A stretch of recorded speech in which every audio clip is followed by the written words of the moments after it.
There's one story in the new book, Interdimensional, that you bring up, and that's the story of the cloaked being. I feel Yeah. like this kind of plays into what you're talking about here as well. Would you mind kind of painting that picture for us with that Y- story, if you don't mind? Yeah. Yeah. Okay. So are you talking about with the backyard Yes. situation? Yeah. Yeah, yeah, yeah. That was wild too because I've had a lot of experiences with my wife. And she's also had experience separate to that. So in the first book of Monsterland, uh, I talked to Mike Patterson from Sasquatch, Ontario, which is a very controversial figure, and he was getting all these marbles.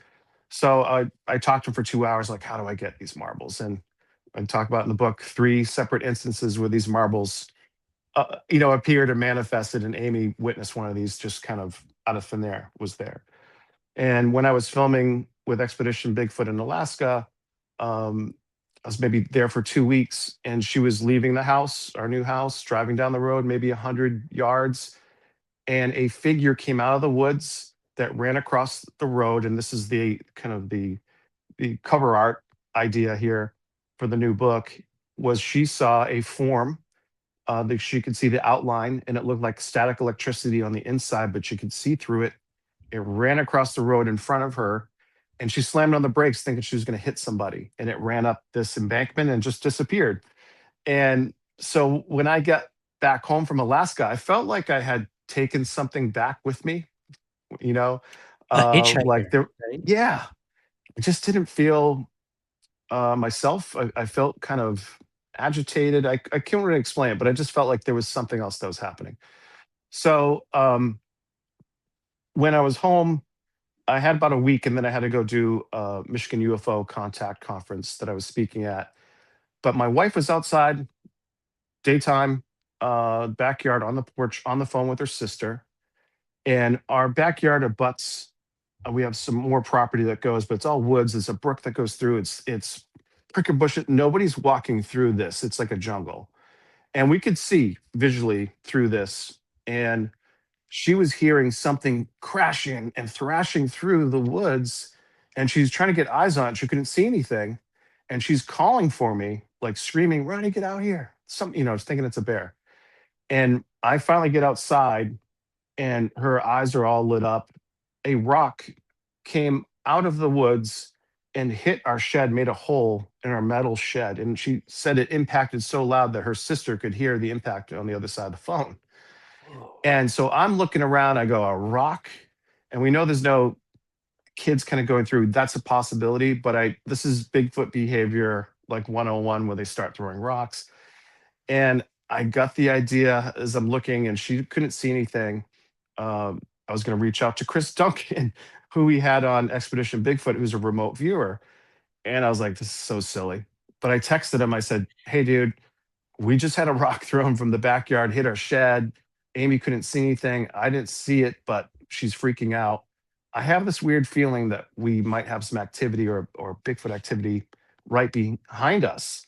I go, can you remote view? And I gave the address, kind of like the longitude and latitude. And he goes, hold on. And we're waiting. And about a minute later, he texts back, you're onto something. And I'm like, what? Look at me. And he then goes into it and says, there's two.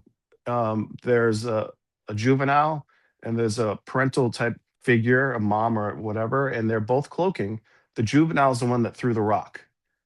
And I'm like, what? I want to believe in this, but this sounds insane. Yeah. So I was like, he says, da da da da. And there was no more activity.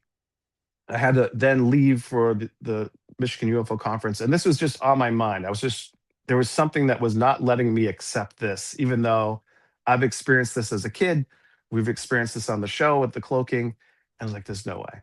So I ended up getting back from Michigan, and it's like 1 in the morning, couldn't sleep, tossing and turning. And then finally I decide, you know what? I'm going to do a little experiment. I'm going to go in the backyard. And I felt like I just couldn't sleep. So it was almost like as if it was beckoning me to come back outside. So I went to the edge of the deck and looked out in the backyard. We have a chain link fence, and then behind that is where all this stuff was kind of happening or emanating from. So I made it almost a little bit difficult. So I didn't verbalize what I wanted to do. I mentally projected, we talk about with Bigfoot, mind speak and all this. And I've never experienced, I never got like a voice or anything like that. You get feelings to get out, different things. But I decided that I was going to communicate. And I just got to the edge looking out and I said, all right, if this is real, I want you to throw a rock at the shed right now. And I mean, right effing. And before I could say now, boom, a rock hits the shed. And if you see like the water challenge where they're dumping cold water, it from the top of my head all the way down to my toes, I felt this surge of energy that just like put me into this place of fear, but also the sense of power. And I then said out loud, I go, okay, you're in charge. I'm going to bed.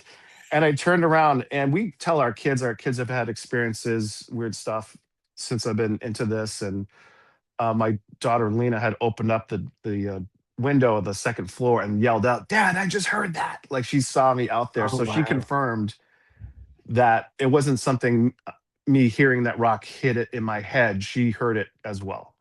So that was where I was like, "Wow, there's a consciousness thing happening here. There's cloaking is seems to be legitimate, and even though we don't understand it, we're experiencing it."